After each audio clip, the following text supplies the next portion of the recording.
Hai, Assalamualaikum. Nama saya Ahmad Falahuddin. Dan saya Syahrul. Kami dari Politeknik Sultan Mirza Zainal Abidin ingin memperkenalkan kepada anda satu inisiatif hebat, iaitu e-kempen keselamatan dan kesihatan awam dalam industri kejuruteraan awam. Kempen ini dijalankan untuk meningkatkan kesedaran tentang pentingnya keselamatan dan kesihatan, bukan saja untuk para pekerja di tapak binaan, tapi juga untuk orang awam yang terlibat secara langsung atau tidak langsung dengan industri kejuruteraan awam.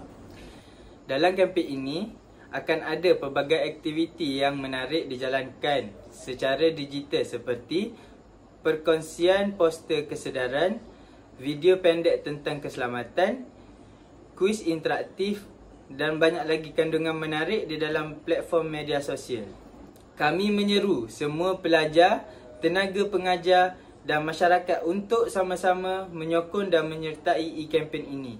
Ingat, setiap langkah kecil dalam menjaga keselamatan boleh menyelamatkan nyawa. Marilah kita amalkan budaya kerja yang selamat, sihat dan bertanggungjawab. Sertai kami dalam e-kempen keselamatan dan kesihatan awam dalam industri kejuruteraan awam. Selamat, sihat dan bertanggungjawab, bersama kita amalkan.